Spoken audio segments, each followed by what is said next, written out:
رب اشرح لی صدری ویسر لی امری واحلل عقدۃ من لسانی یفقہوا قولی رب زدنی علما اللہم ربنا زدنا علما.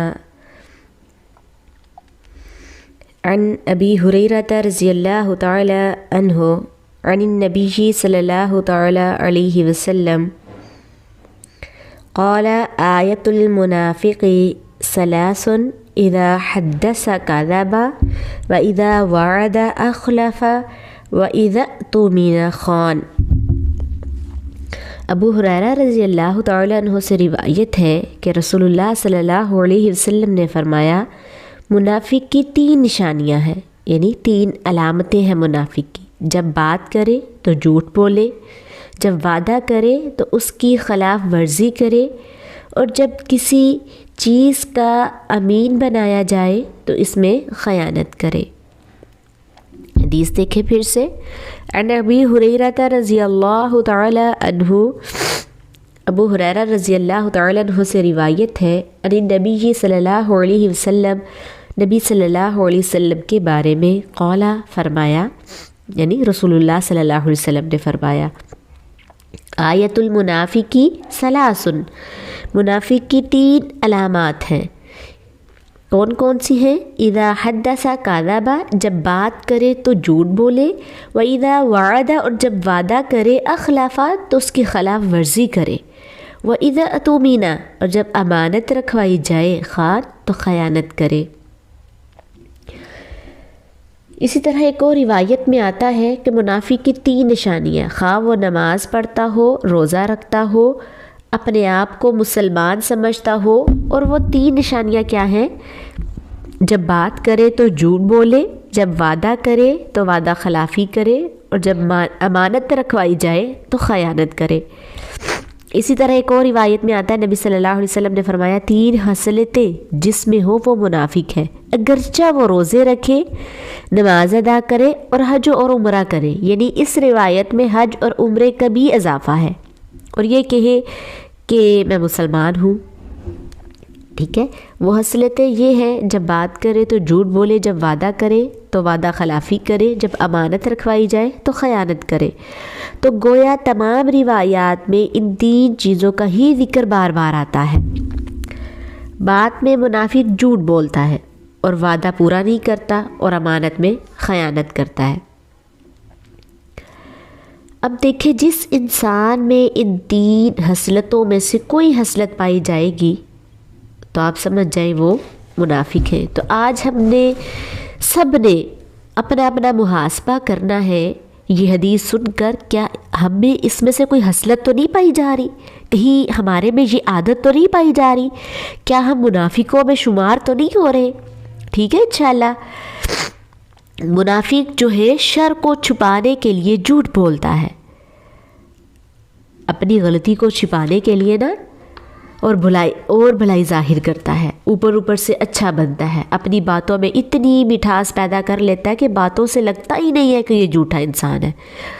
سچی میں ایسے بہت سے لوگ دیکھے گئے ہیں کہ ایسی مٹھاس ہے ان کی زبانوں میں کہ دوسرا جو ہے، جو اس کو پہلی دفعہ، دوسری دفعہ یا کبھی کبھار ملنے والا انسان ہے نا، وہ کبھی پہچان ہی نہیں سکتا کہ یہ انسان جو ہے بات بات پر جھوٹ بولتا ہے، دوسروں کو بس بے وقوف بناتا ہے. اسی طرح وہ اپنے کفر کو بھی چھپاتا ہے اور بظاہر اسلام کا اظہار کرتا ہے. یعنی ایک قسم یہی ہے، یہ بھی ہے منافق کی.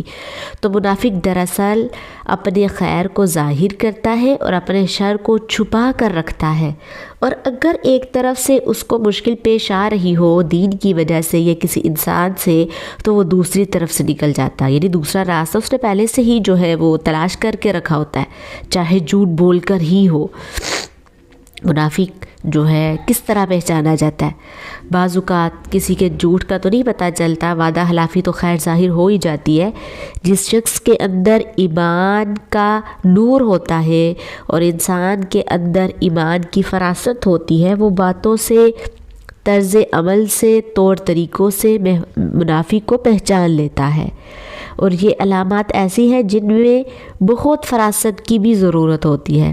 لیکن یہاں یہ یاد رکھے منافقت جو ہے 2 طرح کی ہوتی ہے. ایک اعتقادی منافقت اور ایک عملی منافقت. اعتقادی منافقت اور ایک عملی منافقت. اعتقادی منافقت یعنی عقیدے کی منافقت. تو عقیدے کی منافقت کیا ہے کہ انسان اپنے دل میں کفر کو چھپائے، یعنی دل میں اس کے اللہ پر ایمان نہ ہو، آخرت پر ایمان نہ ہو، یا ان کے بارے میں ڈاؤٹس ہو تو ان کا دب کرتے ہو. جیسے اللہ رب العزت قرآن پاک میں فرماتے ہیں وَمِنَ النَّاسِ مَن يَقُولُ آمَنَّا بِاللَّهِ وَبِالْيَوْمِ الْآخِرِ وَمَا هُم بِمُؤْمِنِينَ. لوگوں میں سے کچھ ایسے ہیں جو کہتے ہیں ہم اللہ پر ایمان لائے اور آخرت کے دن پر. اس طرح وہ ایمان نہیں رکھتا لیکن وہ کہتا ہے میں مومن ہوں، مگر اللہ تعالیٰ اس کے کہنے کا اعتبار نہیں کرتے. اللہ تعالیٰ ان کے بارے میں کیا فرماتے ہیں وَمَا هُم بِمُؤْمِنِينَ، وہ نہیں ایمان لانے والے، وہ مومن ہو ہی نہیں سکتے. آپ سورۃ بقرہ کا آپ مطالعہ کریں تو پتہ چلتا ہے کہ اس میں کفار کے بارے میں 2 آیات ہیں اور منافقین کے بارے میں 13 آیات ہیں، کیونکہ ان کی کثرت ہوتی ہے. اور بہت سے لوگ بس خوف کے مارے اگر اسلام مضبوط ہو یا اپنے آس پاس لوگوں کے اندر برا نہ کہلوانے کی وجہ سے وہ اپنے اسلام کا یا ایمان کا یا نیکی کا یا تقویٰ کا اظہار تقویٰ سے کرتے رہتے ہیں، کیونکہ ان کی باتیں بس قول کی حد تک ہوتی ہیں. وَمِنَ النَّاسِ مَن يَقُولُ، جہاں تک عمل کی بات ہے وہ نہیں ہوتا. اچھا، دوسرا نفاق کون سا ہے؟ عملی نفاق، یعنی جس میں انسان کے عمل کے اندر سچائی نہیں ہوتی اور اس میں خاص طور پر جھوٹ پر نفاق کی بنیاد ہے. اگر آپ دیکھیں تو بات میں جھوٹ ہے ہی جو ہے ہر چیز میں ہے. جیسے وعدہ خلافی بھی ایک طرح کا جھوٹ ہے نا، امانت میں خیانت جب کوئی کرتا ہے، جب کوئی پوچھتا ہے تو وہ کیا کہتا ہے، جس کے پاس امانت رکھوائی جائے تو خیانت کر دیتا ہے، تو اس سے جب پوچھا جائے کہ میری امانت لٹاؤ تو وہ جھوٹ بول دیتا ہے.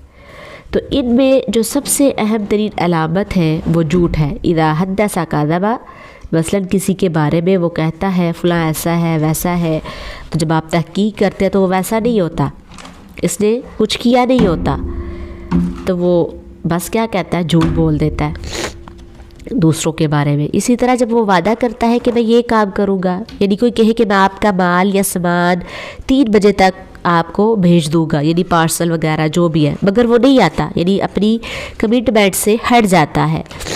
اس کی 2 وجوہات ہوتی ہیں. اگر کوئی شرعی عذر ہوتا ہے وہ منافقت میں شمار نہیں ہوتا، اس کے اندر نفاق نہیں ہوتا، کیونکہ انہوں نے جو عہد اللہ تعالیٰ سے کیا ہوتا ہے وہ پورا کرتے ہیں، اللہ کہ ان کو کوئی مجبوری پیش آ جائے. لیکن دوسرے وہ ہوتے ہیں جو نہ وعدہ کرتے ہوئے سوچتے ہیں کیا وعدہ کر رہے ہیں، نہ وعدہ کرتے ہوئے انشاءاللہ کہتے ہیں، اور نہ ہی وعدوں کا پاس رکھتے ہیں. جیسے ہم کسی سے وعدہ کر دیتے ہیں، ہاں میں آپ کے گھر کل آؤں گی، ضرور آؤں گی، جتنے بجے آؤں گی، لیکن آپ نہیں پہنچتے. تو پھر جب آپ سے عذر کوئی پوچھتا ہے نا تو کوئی نہ کوئی ضرور بہانہ بنا کر بتا دیتے ہیں، اور وہ بہانہ جھوٹ پر مبنی ہوتا ہے. اور پھر عموماً منافق جو ہے، جن میں کوئی منافقوں والی خصلت پائی جاتی ہے، وہ جب بھلائی کے کاموں کا وعدہ کرتے ہیں تو اس کو پورا نہیں کرتے. یعنی دنیاوی کاموں میں جہاں ان کا مفاد ہوتا ہے نا وہاں پھر بھی اپنا وعدہ نبھا لیتے ہیں. اور اسی طرح جو ہے تیسری جو صفت ہے ان کی، اؤتمن خان، جب ان کو کوئی امانت دی جاتی ہے، امانت دار بنایا جاتا ہے، چاہے وہ کسی کا مال ہو کا امانت دار بنایا جائے یا کسی کی بات کا، کسی کا کوئی راز ہو، دونوں صورتوں میں وہ اس میں خیانت کر جاتے ہیں. پتہ نہیں دوستیں اپنے ایک دوسرے کے ساتھ راز شیئر کرتی ہیں، بہنیں کرتی ہیں، کزنیں کرتی ہیں، تو کسی کے ساتھ بھی اگر کسی بات کا کوئی راز رکھوایا جائے تو منافق کی کیا علامت ہے، اس میں خیانت کر جاتا ہے، چاہے وہ مال ہو، بات ہو یا کوئی بھی چیز ہو. مال سے مراد کوئی پیسہ نہیں بلکہ کوئی بھی چیز ہو سکتی ہے، ایور کہ کوئی معمولی چیز ہی. اگر کوئی چیز کسی کے پاس رکھواتا ہے تو اس کو صحیح سلامت لوٹ کر نہیں آتی، وہ پوری نہیں واپس ملتی. جیسے کوئی ہمسایوں کے گھر کسی فریج میں کوئی چیز رکھوا دیتا ہے کھانے کی، تو ان کو کوئی چیز واپس پوری نہیں ملتی، کوئی اس میں سے کھا لیتا ہے. اور اسی طرح اگر بات کسی نے بطور امانت بتائی تو اس بات کا بھی لحاظ اور پاس نہیں رکھتا تو یہ منافق کی ایک اور علامت ہے۔ یاد رکھیے، جب تک اعتقادی منافقوں کا تعلق ہے تو وہ جہنم کے سب سے نچلے گھڑے میں ہوں گے، چاہے وہ نماز پڑھتے ہو، روزے رکھتے ہو، کچھ بھی کرتے ہو۔ عبداللہ بن ابی، آپ کو پتہ ہوگا، منافق تھا بہت بڑا، وہ 5 وقت مسجد میں جاتا تھا، روزے بھی رکھتے تھے یہ لوگ بظاہر، اور جہاد پر بھی جاتے تھے، سارے کام مسلمانوں والے کرتے تھے، لیکن صرف بظاہر دکھانے کے لیے، لیکن اندر سے ان کے دل میں اللہ اور اس کے رسول کا کوئی ادب نہیں تھا۔ تو ہم سب کو بھی اپنا اپنا محاسبہ کرنا چاہیے کہ ہمارے اندر تو منافق والی علامت تو نہیں ہے، اور اس کے ساتھ اللہ اور اس کے رسول کے ساتھ خالص اور مخلص ہونا بہت ضروری ہے۔ اپنے دل کے اندر ان کی محبت ہو، ان کی قدر ہو، ان کی بات سب کی بات سے زیادہ اہم ہو۔ اگر دل میں دین میں کوئی بھی شک و شبہ ہو تو اس کی تحقیق کر لینی چاہیے، ورنہ سارے عمل ضائع ہو جاتے ہیں۔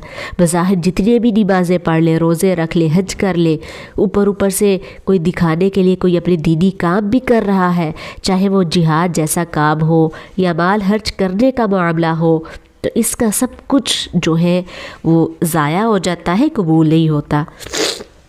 تو ان میں سے ہم دیکھتے ہیں کہ جھوٹ ہے، جھوٹ جو ہے ایمان کی منافی صفت ہے۔ کیسے مروی ہے، وہ کہتے ہیں کہ میں نے ابوبکر رضی اللہ عنہ کو یہ فرماتے ہوئے سنا کہ اے لوگو، جھوٹ سے اپنے آپ کو بچاؤ، کیونکہ جھوٹ ایمان سے الگ ہے، یعنی ایمان اور جھوٹ ساتھ نہیں چلتے۔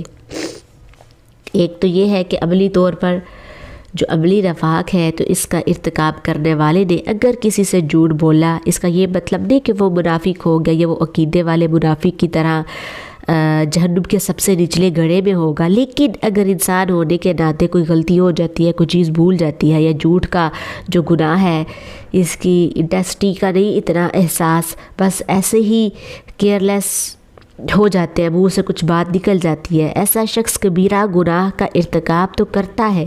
اگر اس نے اس پہ معافی نہیں مانگی، توبہ نہیں کی، تو اس کی سزا بھی ہو سکتی ہے۔ لیکن اگر کوئی دل جمی کے ساتھ، پوری ڈٹائی کے ساتھ جھوٹ بولتا چلا جاتا ہے، تو اس کا مطلب یہ ہے کہ اس کے ایمان میں خلل ہے۔ تو ہمیں یہ جھوٹ جیسی بیماری سے بہت دور رہنا چاہیے۔ ہم نے یہ ایک پچھلا سیشن جو سٹارٹ کیا تھا معاشرے میں اخلاقی برائیاں، اس میں سب سے پہلا جو لیکچر تھا وہ جھوٹ پہ تھا، جو یوٹیوب پہ ہے۔ آپ سب اس کو پورے لیکچر کو ضرور سنیے گا، انشاءاللہ بہت زیادہ فائدہ ہوگا، کیونکہ اب ٹائم کی کمی ہے، حدیث کا جو لیکچر ہے وہ 10-15 منٹ ہی چلتا ہے۔ تو اللہ تعالی ہم سب کو جو ہے اپنی دین کے لیے چن لے، ہم سب کے دلوں کو نفع